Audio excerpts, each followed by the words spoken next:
Welcome to See It Now, the 15-minute review of a movie near you. My name is Michael. I'm a former film teacher and current filmmaker. And I'm Don. I'm a current film teacher and screenwriter looking for producers. Mr. Don Gibson, what are we reviewing today?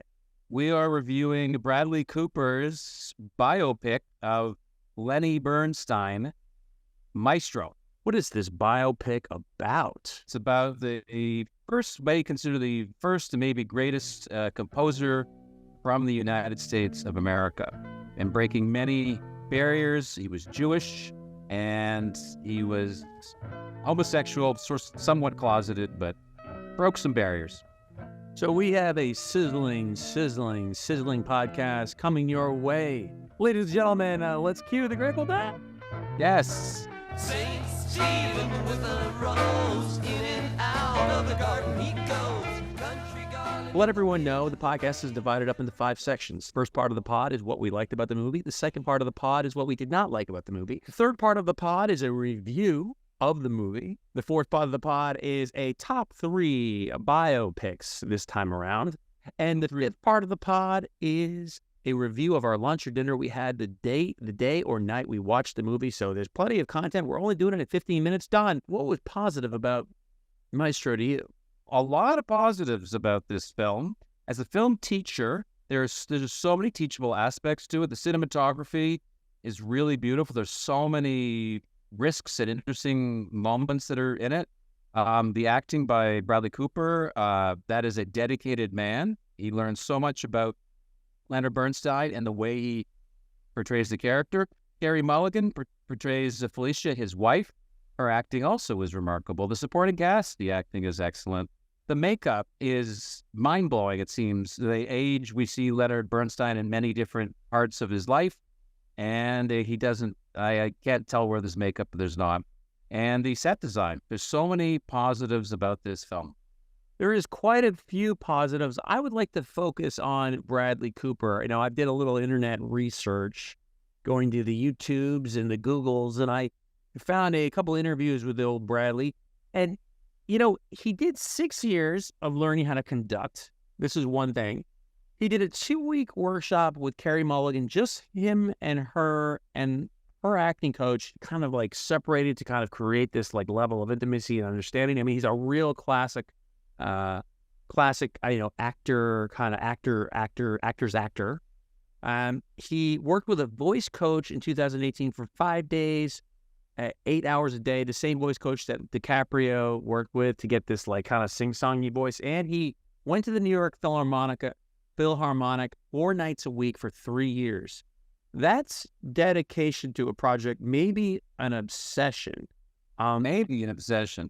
That shows. I mean, to me, that shows. That level of dedication shows in the film. Totally shows. But in addition, he wrote it, or with Josh Singer is his name, wrote it and directed it. I mean, in terms of the cinematic conventions, Don, what stood out to you as being like really good? They have an amazing sequence where he's up in an apartment somewhere, and then he runs into the apartment, runs down all these stairs, then he runs right into Carnegie Hall, which is just it's seamless and it's captivating. For me, the film almost seems like it wants to be an art house film, and I think it maybe tries too hard in that direction. So if we're sliding into areas it doesn't work, that's where I would go with that. Why don't we hold off on that for just a second? Carey Mulligan's performance. Oh, I love it. Carey. Really, she's the emotional center, or the emotional heart of the film. What I liked about her is that she actually had an arc. I feel like Bradley Cooper didn't necessarily have something. He kind of played, no pun intended, one note, so to speak, the sing-songy kind of, yeah, I agree, kind of guy all the time. And whereas I think she had an arc. You know, she was in love. She had some moments of jealousy, and then she eventually died. She eventually dies, but no spoiler. She definitely gets sick, and she does perform the sickness. I mean, that was intense. I mean, there might be an Oscar for best sick person, Lily Gladstone or Carey Mulligan. That's a tough call. It's true. I mean, they both played sick people really well. Cooper directed the film too, and And another YouTube video I saw of him was him talking about how he doesn't watch the monitor. He doesn't go back and see if the shot was good. He trusts his cinematographer. I mean, he was blessed with amazing ones.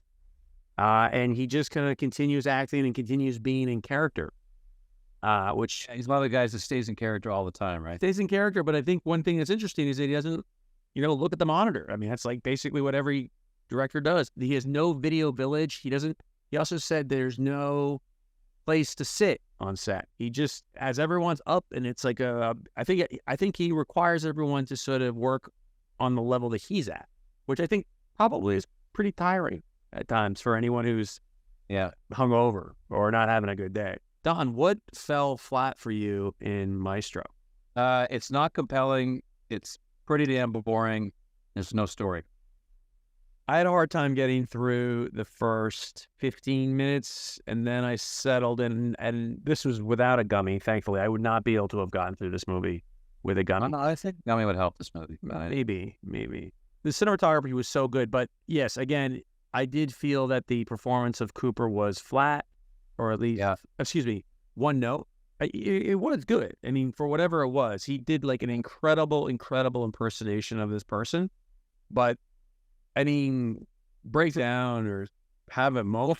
For me, the first 20, 30 minutes I was in. And then after a while I was like, where? And then there was a moment there that they do a lot of exposition that is just like how I think I tell my students never to do, and how their relationship devolves. There's actually an announcer explaining they get married and they have kids. I'm like, how'd that miss the cut?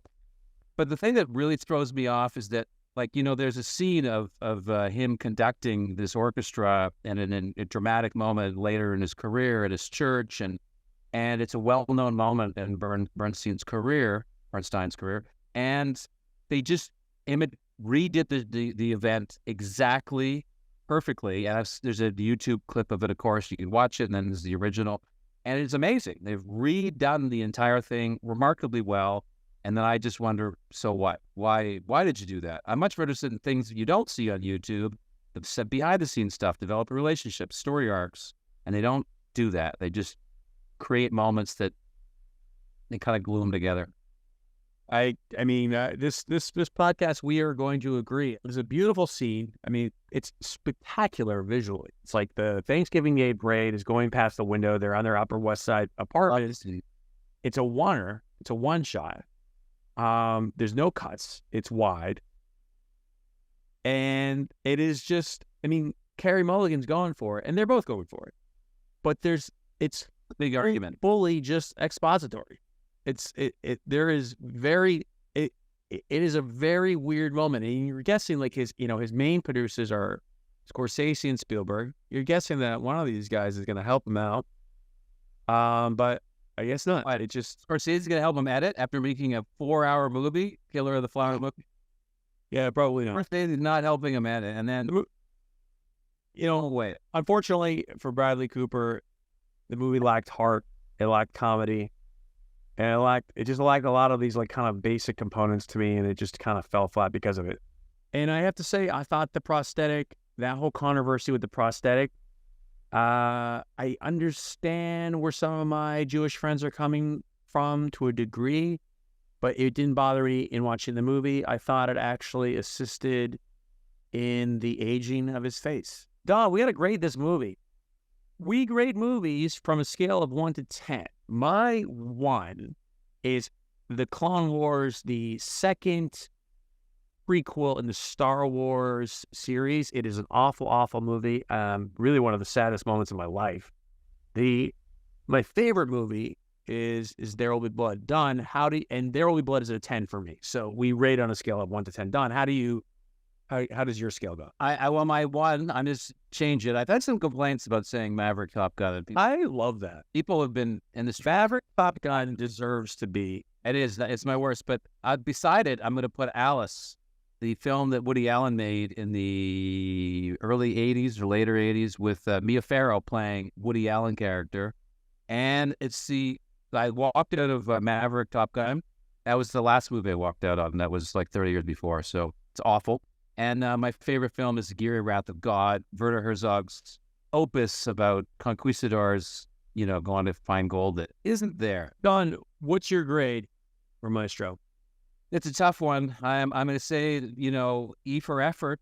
That's the old score. I'm going to give it a 5.5. For me, story is vital. If I don't have a compelling story, then I was doing other stuff watching it. 5.5. I'm right there with you. I'm going to give it 6.5. I think go to see it. Go and see it. You're not going to be compelled by the story, but you're going to be blown away by the cinematography. Kind of a filmmaker's movie, honestly. It's like you're going to be blown away by the mise en scène. You're going to be blown away by the cinematography, the makeup, Cooper's imitation. It's pretty. There's some pretty incredible things. But as a casual viewer, I don't know. It's not worth going to. This time around, for obvious reasons, we are going to give our top 3 biopics. Don, what are your top 3? My first one is Walk the Line.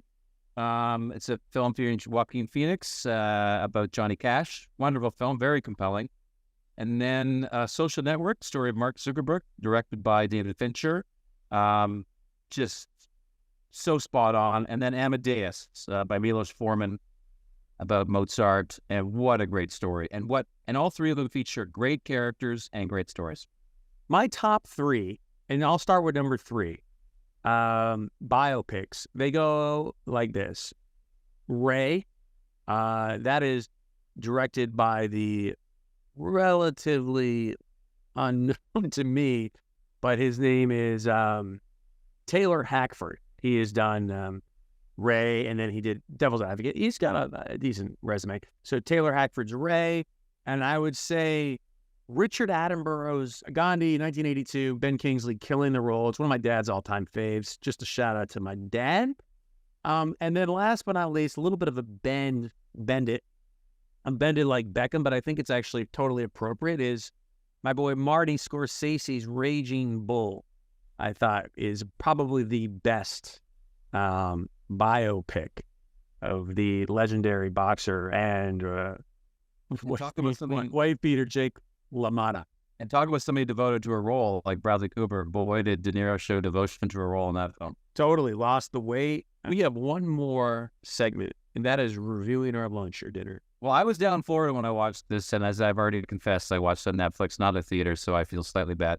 But I had a delicious dinner. I had a grouper taco on the beach and with mango sauce, and it was delicious. It was a much more fulfilling experience than the film. I did see Maestro in the theater at Alamo Drafthouse, one of my favorite movie theaters in all of New York City.